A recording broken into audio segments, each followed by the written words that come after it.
There she is. She's lying in there. She knows the word no. She says it now. She's already talking back. Oh yeah, she's like talking a little back teenager and she's now. talking smack. Like I'm like, oh my god, whose child are you? Like you're totally my child. On this episode of Too Broke for Therapy, we invited Aphrose back to talk about balancing life as a working musician and becoming a new mom over the pandemic. Aphrose's soulful music and empowering lyrics have been making waves among fans and critics alike, and her R&B vocal stylings have also been heard supporting the many bands and artists she's performed with, including Daniel Caesar, Lee Fields and the Expressions, Jessie Reyes, and Nikki Yanofsky, to name a few. The last time that you were on, you were actually pregnant, and that was such a special episode. And so I love that we're able to come full circle, and now we get to share what your journey has been like as a creative that became a mom during the pandemic, and all of the challenges and the changes that inevitably happen with that. And when I was doing research for today, I came across this survey that was done by Women in Live Music, and it's a platform and a group for women and minorities working within live music, and it brought to light a lot of issues and challenges that mothers face in the industry. And one of them was that a lot of expecting mothers felt the need to hide their pregnancy. And so and it actually says that women felt the need to hide their pregnancy because they didn't want to be the weak link, or to lose work, or not to lose credibility in a gender biased industry. And so I just wonder if you've ever experienced that or felt that type of pressure, and even how that might have affected things such as maternity leave for you. Yeah. I mean, when I did the first episode with you, I had disclosed I was pregnant to you privately. Right. And at the time, it wasn't common knowledge. And I actually didn't disclose my pregnancy until much later. I believe it was like the month before I was due. I kind of made like an announcement about it. But in that time that I became pregnant, I was also working on my album. Right. And I discovered I was pregnant. And I was like, oh, I have this album to finish. And I have to promote it and play a show and whatever. This was pre-pandemic time. Yeah. 2019. And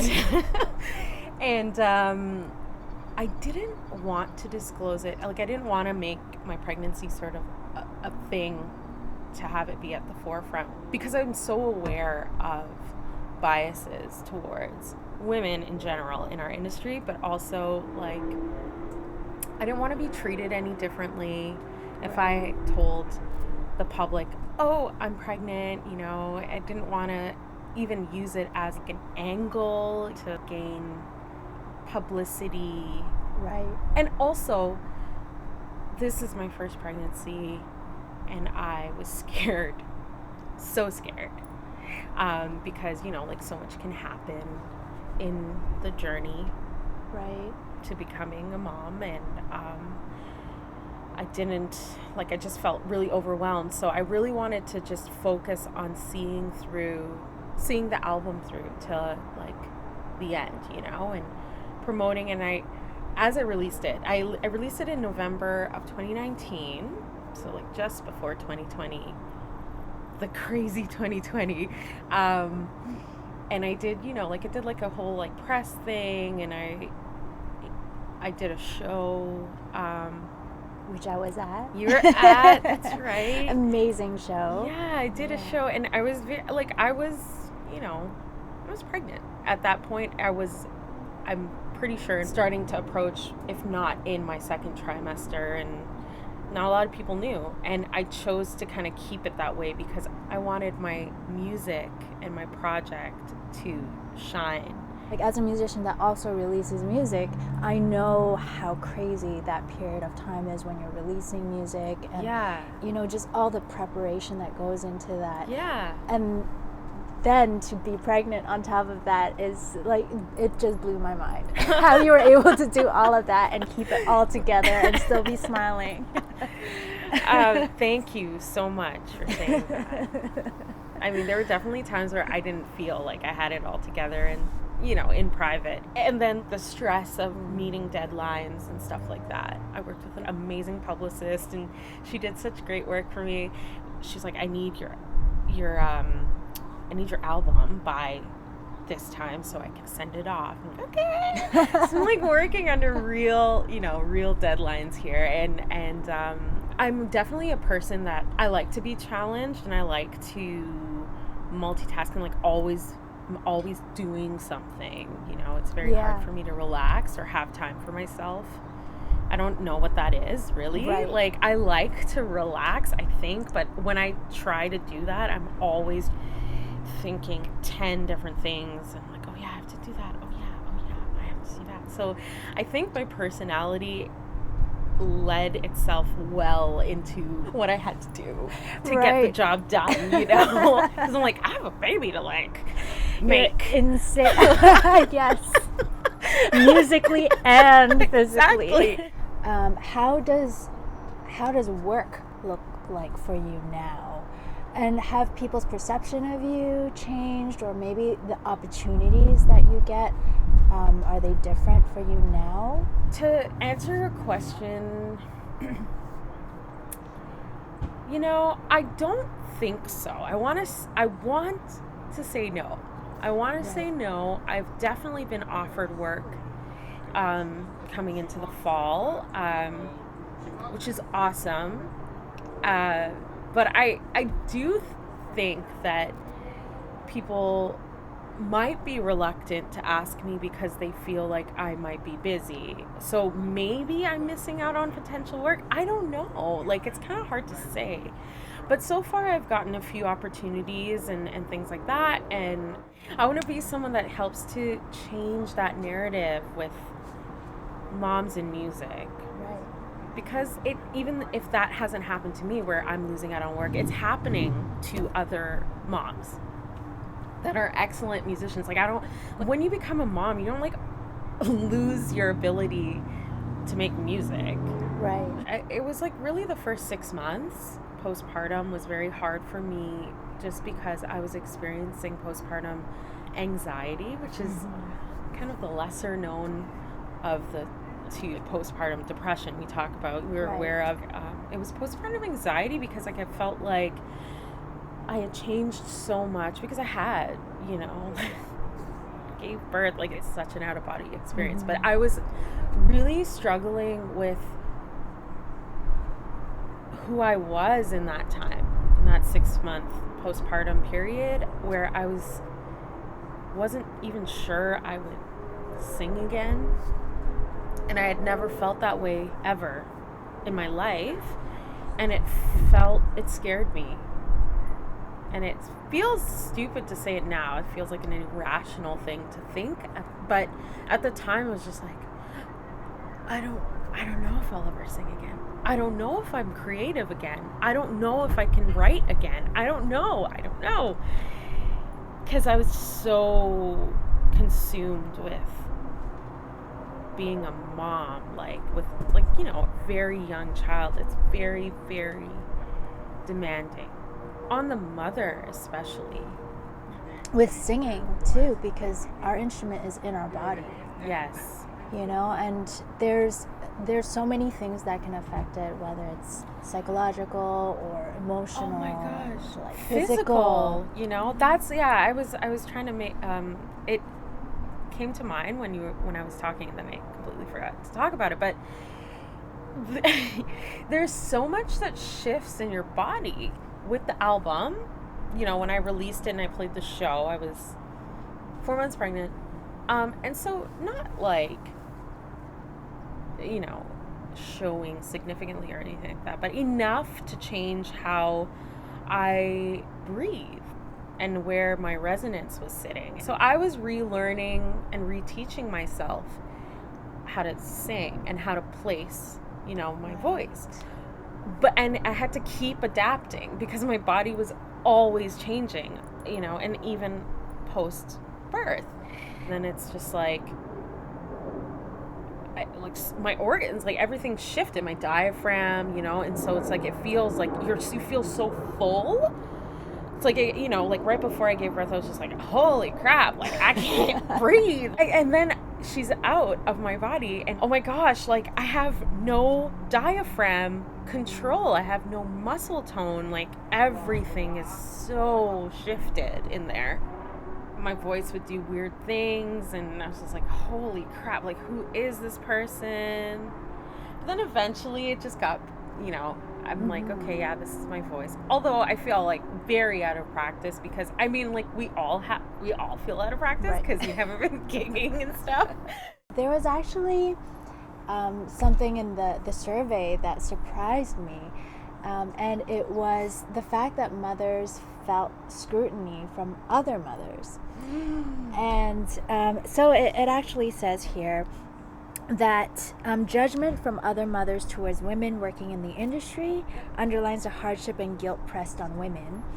A career in the live music industry can be perceived as unconventional or not serious to a person with a 9-to-5, and parenting in accordance to this career type working in music can be judged or frowned upon by other mothers who are parenting by the book. And it really surprised me, but it also makes a lot of sense. Even mothers who are not working in the live industry also feel a lot of scrutiny. So it must be so much more, when you're working an unconventional job. Oh my gosh, 100%. Like just in general, women are pitted against one another, right? Moms are not. And it's one of those things where it's by design that we're pitted against each other, and it's not, and we're told to do that, and it's horrible. And we have to kind of within ourselves and as women break through all of that. Absolutely. But especially the mom shaming and the guilt that happens as a result of mom shaming. It's very rampant, I can feel, I can feel like a little bit out of touch talking to moms that aren't in the creative industry. Yeah, because our lives are just so different. And I don't have a 9-to-5, I don't have guaranteed steady income. It's feast or famine in our industry. It's just how it is. It's seasonal work, a lot of it. I feel really self-conscious about it amongst friends that have more standard and typical work. And it sometimes, and I know that this is just my own insecurities coming to play, and it's not at all the truth, but it can make me feel like I'm just inadequate mom, or just not a good mom, because a good mom would, a good mom would be a stay-at-home mom and that's it, or is a career mom but has a very high-paying job, very stable job. I don't really fit into either of those things as a creative. Since I became a mom, it's not like I just became serious and started wearing mom jeans or something. I don't know. I still have fun hair, and I still crack the same jokes. I have a kid. It just so happens I have a kid as well. and I don't know, I think as a society, we put so much pressure on women, and especially on moms, to become this person, and if we don't measure up to it, we are not good enough, or we're told, or we're meant to feel like we're not good enough. And I think a lot of that just has to kind of change within ourselves. I have to tell myself, you're a great mom, and you're the best mom to Zeffie that you can be. And it's okay. Don't compare yourself to X, Y, and Z just because they're not you and you're not them, and their life trajectory is so different than yours, and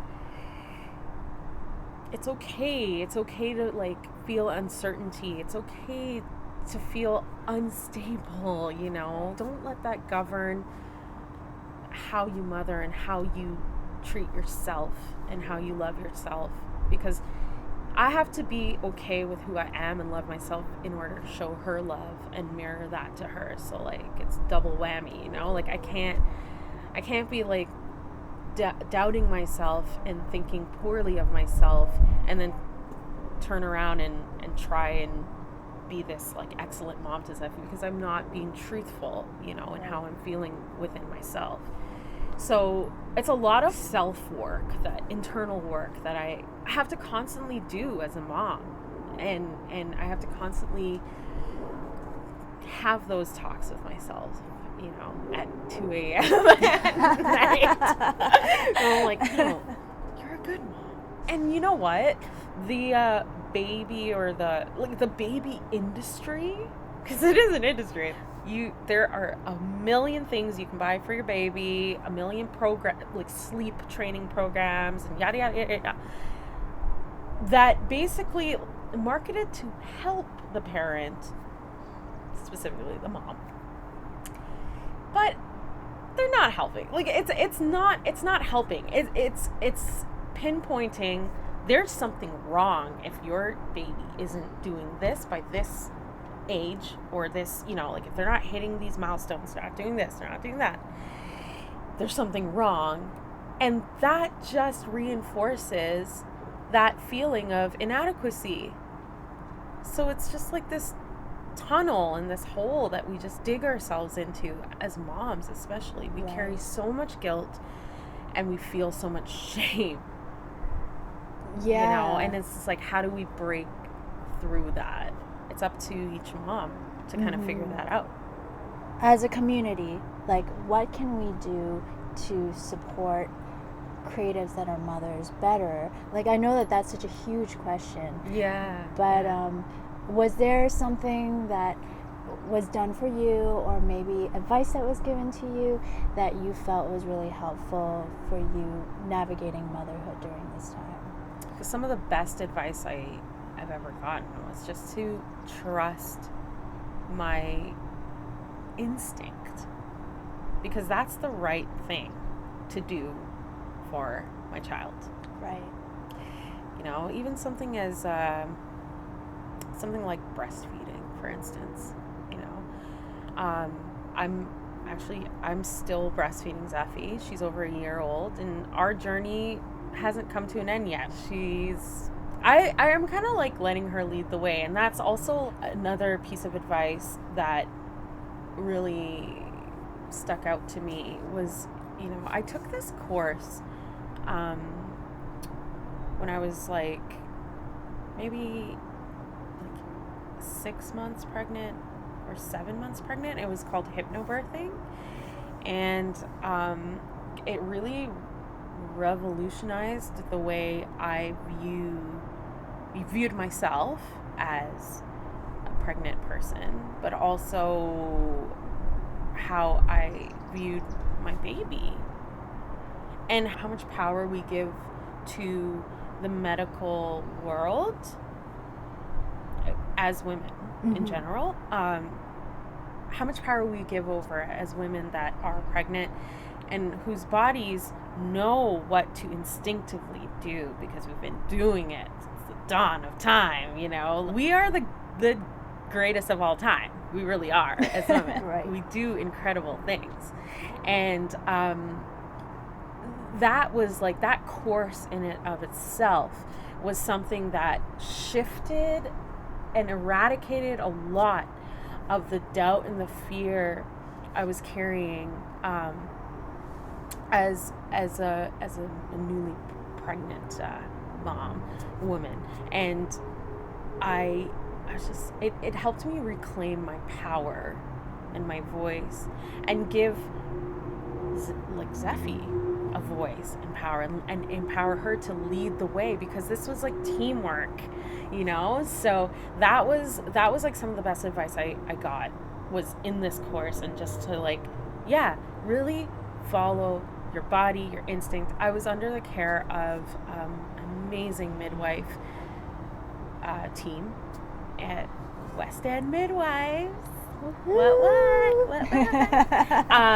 They were awesome, and they, you know, just I labored in our living room, like right here. Wow. Like right next door, like right here. Incredible. Yeah, I didn't give birth here. I ended up giving birth over there at the hospital.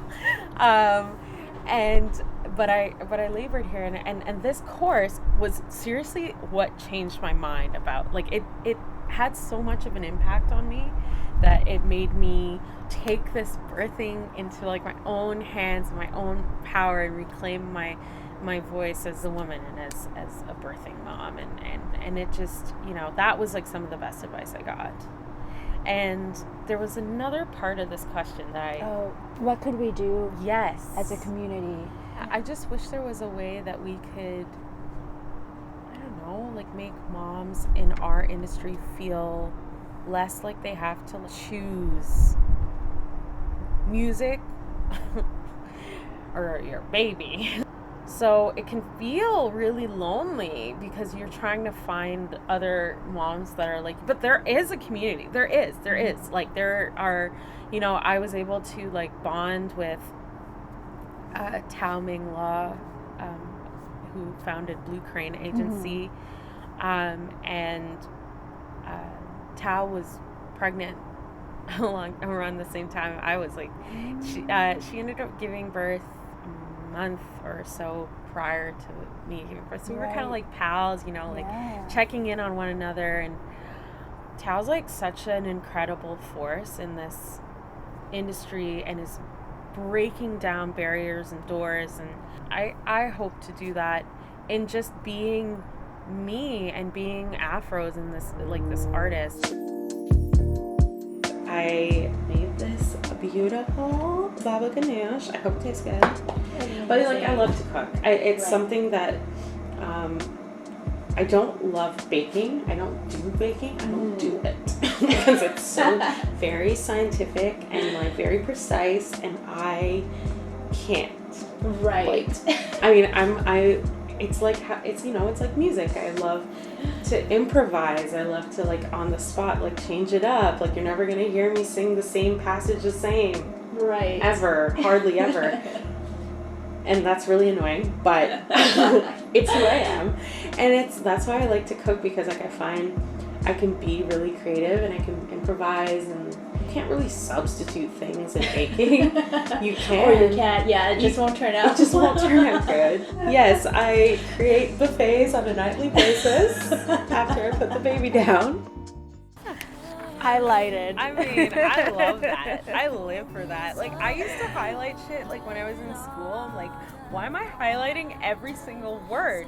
Every single word does not need to be highlighted. But I did it because I just liked how it looked. Yeah. This looks great. This looks like I'm studying and I know my stuff. You're a teacher's dream. Oh my god. Except I skipped a lot of school in high school. Sorry, Mom.